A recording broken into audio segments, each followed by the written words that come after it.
ஆண்டவராகிய இயேசு கிறிஸ்துவின் இனிய நாமத்துல இந்த காலவேளையிலும் இந்த வீடியோ மூலமாய் உங்களோடு கூட தொடர்பு கொள்ள தேவன் கொடுத்த வாய்ப்புக்காய் உள்ளத்தின் ஆழத்திலிருந்து நான் ஆண்டவருக்கு நன்றி செலுத்துகிறேன். இந்த நாளில பிறந்த நாளை திருமண நாளை காண இருக்கிற உங்கள் ஒவ்வொருவரையும் இயேசுவின் நாமத்துல வாழ்த்துகிறேன். இந்த புதிய வருடத்திலும் ஆண்டவருடைய கிருபையும் தயவும் உங்களோடு இருந்து உங்களை வழி நடத்துவதாக.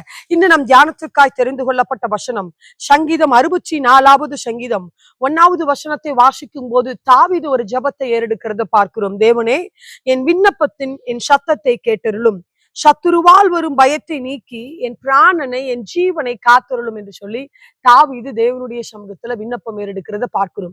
தாவீதுக்கு விரோதமா எழும்பி வருகிற சத்துருவினால தாவீதுக்கு ஒரு பயம் வருகிறது. இந்த பொல்லாத உலகத்துல வாழ்ந்து கொண்டிருக்கிற நீங்களும் நானும் உங்களுக்கு விரோதமா எழும்புகிற காரியமா இருக்கலாம், இல்ல பிசாசின் தந்திரங்களா இருக்கலாம், உங்களுக்கு எதிராக வருகிற பலவீனம், சோர்வுகள், கவலைகள், போராட்டங்களை குறித்து பயத்தோடு கூட தேவனுடைய பாதபடியில இருக்கிறீங்களா?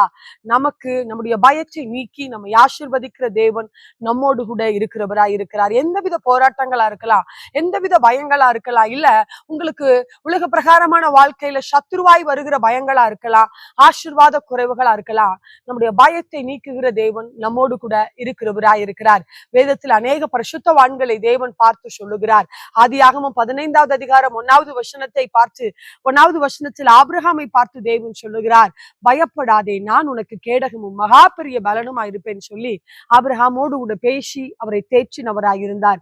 அது மாத்திரமல்ல, யோசுவா 1வது அதிகாரம் 6வது வசனத்தை வாசிக்கும் போது தேவன் சொல்றாரு, யோசுவா மோசையோடு கூட இருந்தது போல. யோசுவா 1வது அதிகாரம் 6வது வசனத்தை வாசிக்கும் போது ஆண்டவர் இங்கு சொல்லுகிறார், மகனே, நான் மோசையோடு கூட இருந்தது போல உன்னோடு கூட இருப்பேன் என்று சொல்லி ஆண்டவர் யோசுவாவை பலப்படுத்தி இதை பார்க்கிறோம். அது மாத்திரமல்ல, கீழே இருக்கிற வசனங்களை வாசிக்கும் போது பலங்கொண்டு திடமனதாயிரு, மிகவும் பலங்கொண்டு திடமனதாயிரு என்று சொல்லி யோசுவாவை தேவன் தேற்றுகிறவராய் இருந்தார். ஆமான். அவர்களுக்கு இருக்கிற பயங்களை நீக்கி அவர்களை ஆசீர்வதித்து அவரை வழி நடத்தி வந்த தேவன் இந்த கால வேளையில உங்களை பார்த்து சொல்லுகிறார், எந்தவித பயத்தோடு கூட, சோர்வோடு கூட, கவலையோடு கூட ஆண்டவருடைய பாதப்படியில் இருக்கிறீங்களா? இல்ல ஒரு மிகுந்த கவலையோடு கூட இருக்கிறீங்களா? உங்கள் பயத்தை நீக்கி உங்களை ரட்சிக்கிற தேவன் உங்களோடு கூட இந்த நாளில கடந்து வந்திருக்கிறார். விசுவாசத்தோடு சொல்லுங்க, இந்த காரியத்திலிருந்து எனக்கு அற்புதங்களை தேவன் செய்வார் என்று. ஒரு விஷயாய் கண்களை மூடி ஜெபிக்கலாமா? ஆண்டவரே, துதிக்கிறோம், உமக்கு நன்றி செலுத்துகிறோம்.